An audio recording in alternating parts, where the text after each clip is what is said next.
Hoje o Observatório do Marajó vai conversar com Albertinho Leão, marajoara de Cachoeira do Arari, que estará compondo a equipe de transição do governo Lula, ao lado de outros nomes paraenses. Albertinho, que vai ocupar o grupo de trabalho da pesca, já foi presidente do Museu do Marajó e sempre esteve ligado a diversas questões ligadas às tradições marajoaras.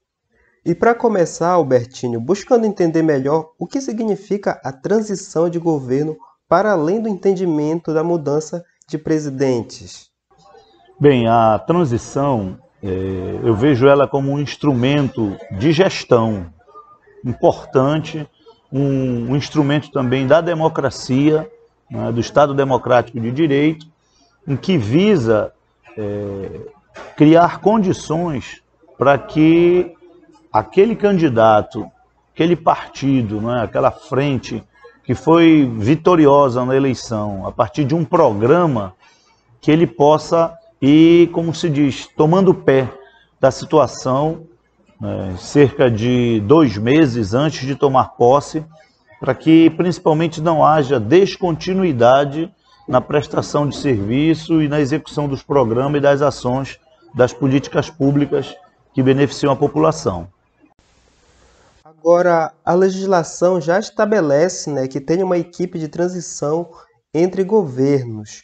O que é que essa lei busca evitar ou facilitar? Essa transição ela foi regulamentada por um decreto em 2010, visando a transição de 2010 para 2011, e exatamente para evitar descontinuidades, né? E também para, de certa forma, evitar que nos últimos dias de governo, a gestão que está saindo, principalmente num momento como esse, que foi de adversários, né? Às vezes você tem uma gestão que vai passar e tem continuidade, como foi o caso do Lula para Dilma, né? Ou do Lula para o próprio Lula, ou da Dilma para a própria Dilma. Entretanto, agora nós acompanhamos uma conjuntura política muito adversa. Então, um dos objetivos também da legislação é que se tenha um instrumento, né, procedimentos de transferência de informações e que também não, como se diz no cotidiano, né, não se deixe o pote seco, né, ou a gaveta, não se raspe o tacho, né, ou seja, que aqueles programas, os fornecedores, porque não pode, a gente já vive uma situação, digamos, de crise, né, de muitas dificuldades. E se ainda na transição se criar condições mais embaraçosas, que compliquem prestação de serviços, principalmente em áreas estratégicas, né, aí isso complica. Então a transição é exatamente para evitar esse tipo de procedimento e facilitar a vida dos gestores que vão assumir a partir de 1º de janeiro. Agora, na equipe de transição de um governo para o outro, qual o papel dos representantes por região ou por estado, considerando, no caso, o estado do Pará? Essa decisão, isso não está no decreto nem na lei. Isso é uma decisão de caráter político, né? E a orientação do presidente Lula e a condução do vice-presidente eleito Geraldo Alckmin tem sido no sentido de que essa representatividade na transição, de cada um dos grupos de transição, ela seja o mais plural possível, respeitando a nossa diversidade, seja partidária, seja regional, seja do segmento de gênero, seja da questão de participação também de jovens, de participação de entidades e lideranças de movimentos negros, enfim, o objetivo, e a gente fica muito atento a isso, para que tenha número de mulheres, para que tenha participação de jovens, participação de negros, participação regional, participação tanto de acadêmicos quanto de lideranças. Então, essa é uma decisão política que foi tomada logo nos primeiros dias sob a orientação do presidente eleito Lula. E para você, o que significa ter representantes e pesquisadores da Amazônia Marajoara nessa equipe de transição de governo desse ano?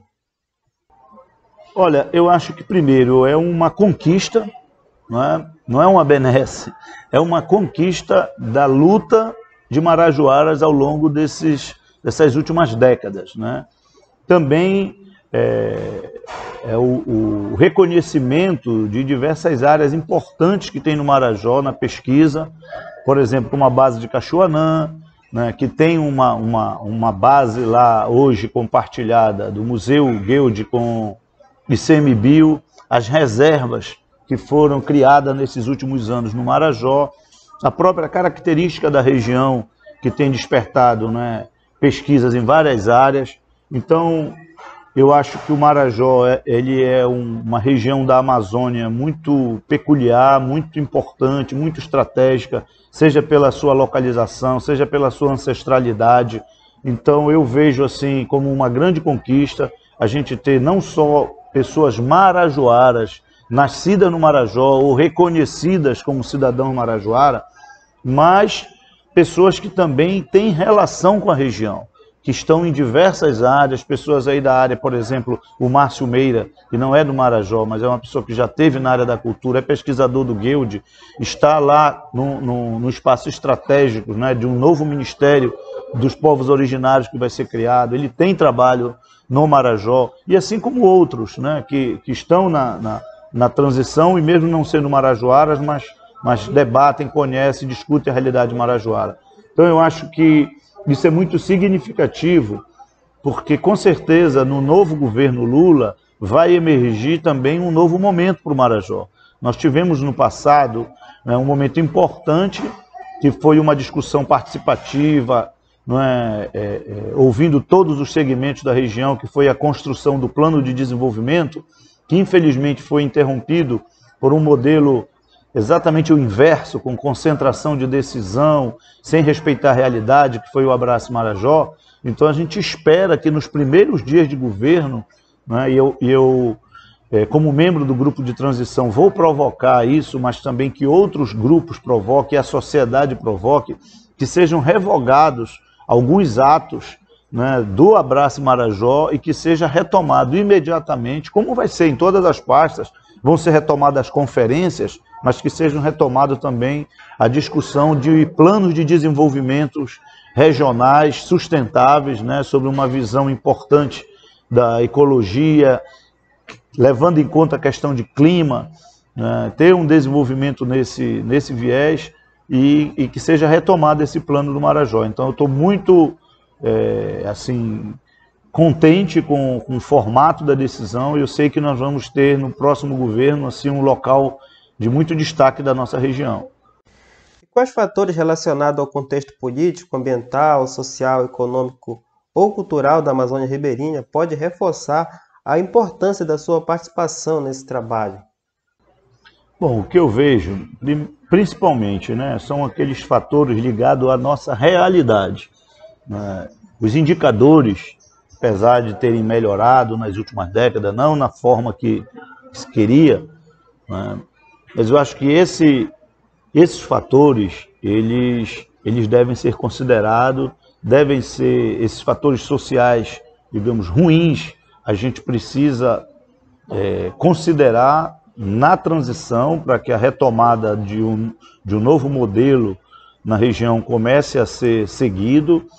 Eu acho que a característica também da gente ter uma relação muito forte com a questão cultural, com a questão turística, com a questão dos recursos naturais muito pouco beneficiados na região. Nós continuamos, se o Brasil como um todo ainda é um país, digamos, de uma base de exportação ainda muito primária, imagina o Marajó, né? Nós praticamente não temos indústria que beneficie. Então eu acho que hoje, com energia, com a questão da conectividade, é importante fazer com que a região seja conectada em toda a sua extensão, não só as sedes dos municípios, mas as comunidades rurais, a questão da formação profissional. Então eu acho que esses indicadores negativos sociais, eles têm que ser a referência e ter metas. Devemos ter metas a cada ano na melhoria. Onde não tem nível médio tem que ter, onde não tem formação profissional tem que ter, onde não tem internet vamos ter que ligar a internet, vamos ter que lutar para que tenha mais polos universitários Hoje nós temos um campus da UFPA em Soure, um campus em Breves e uma base da UEPA em Salvaterra. Tem algumas outras unidades de universidades particulares, mas eu acho que essa questão da educação, da ciência, da extensão, a gente precisa focar nisso para que os indicadores negativos nossos, de populações que ainda estão sem água potável, de populações que ainda estão sem energia, de populações que estão sem escola, enfim, essas dificuldades todas sejam a referência para a superação. E por fim, como a população pode acompanhar o trabalho realizado pela equipe de transição e acessar as informações encontradas sobre o governo anterior?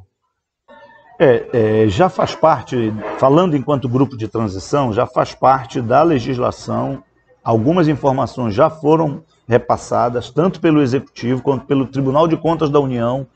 O Tribunal de Contas da União entregou de todas as pastas relatórios, os ministérios e os órgãos do Executivo estão passando, mas nós estamos também, eu acho que isso foi uma decisão muito importante do grupo de transição do presidente Lula, que a gente aproveite a capilaridade que nós, enquanto partido, enquanto aliados que temos com os movimentos sociais e com segmentos que foram importantes na vitória, a gente é como se a campanha não tivesse terminado, nós apenas mudamos o formato.